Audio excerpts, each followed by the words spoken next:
الحمدللہ، اللہ کا لاکھ لاکھ شکر ہے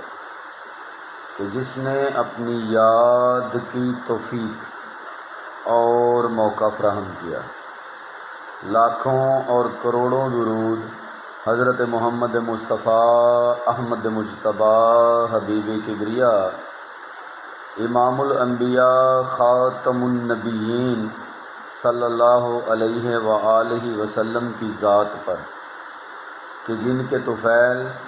مالک الملک نے یہ مہربانی فرمائی۔ آج ایک دوست نے سوال کیا کہ پیر صاحب یہ بتائیں کہ آدمی کا دل جو ہے وہ اندھا کیوں ہو جاتا ہے؟ اس کے دل کا نور جو ہے وہ کیسے ختم ہو جاتا ہے؟ تو آج اس سوال کے جواب دینے کی کوشش کریں گے۔ جتنے بھی راہ تصوف کے، راہ سلوک کے مسافر ہیں وہ اس بات سے بخوبی آگاہ ہیں، ان کے مرشد نے یہ بات ان کو باور کروائی ہے کہ راہ سلوک کے لوگوں کا دل اندھا کیوں ہو جاتا ہے۔ مرشد اگر مرشد کامل ہے اور مرید کی طلب صادق ہے اور وہ اس راستے کا مسافر ہے تو اسے بخوبی معلوم ہے کہ کیوں اور کیسے ایک شخص جو ہے اس کا دل جو ہے وہ اندھا ہو جاتا ہے، اس کا نور جو ہے وہ ختم ہو جاتا ہے، اگرچہ پہلے سے بھی موجود ہو، اور اگر موجود نہیں ہے تو کیوں نہیں ہے؟ دل میں نور الہی کیوں ظاہر نہیں ہو رہا؟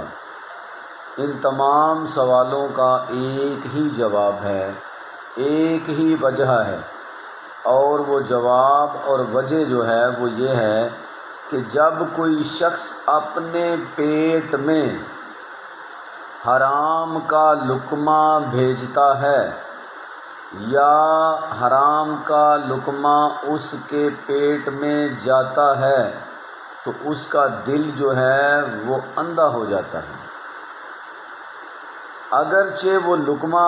جو اس کے پیٹ میں گیا ہے اس میں ذرہ برابر بھی شبہ بھی ہے کہ یہ لقمہ جو ہے وہ حرام مال کا ہے یا حلال مال کا ہے۔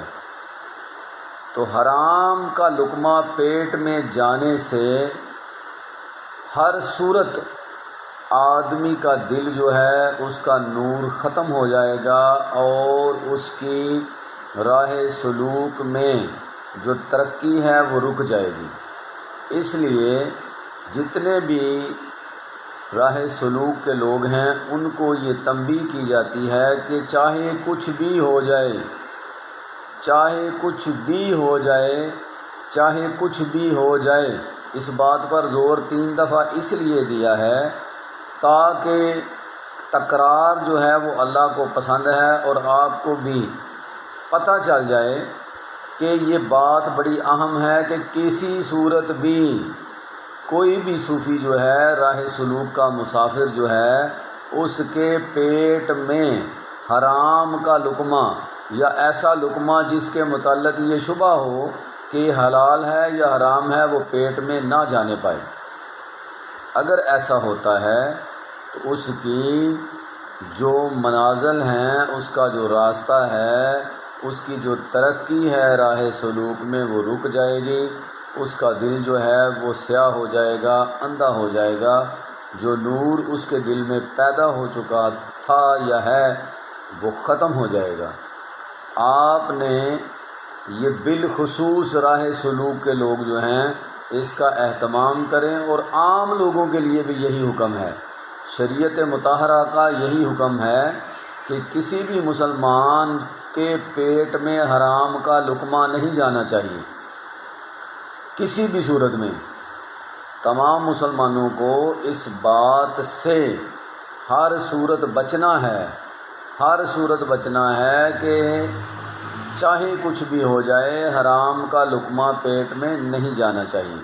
کیونکہ حرام کا لقمہ جو ہے ایک ایسا بیج ہے، ایک پلید ناپاک بیج ہے۔ اور یہ کیسے ممکن ہے کہ جب آپ کوئی ناپاک بیج جو ہے وہ بوئیں گے اور اس سے جو ہے آپ کو پاکی ملے گی، آپ کو اس سے خوشبو ملے گی یا کوئی پاک چیز اس سے پیدا ہوگی، ایسا نہیں ہو سکتا۔ اس لیے ہر صورت کوشش کریں کہ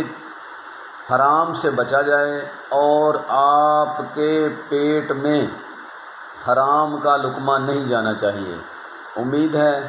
کہ آپ بات کو سمجھ گئے ہوں گے۔ اللہ تبارک و تعالی عمل کی توفیق عطا فرمائے۔ وما علینا الا البلاغ المبین۔ السلام علیکم۔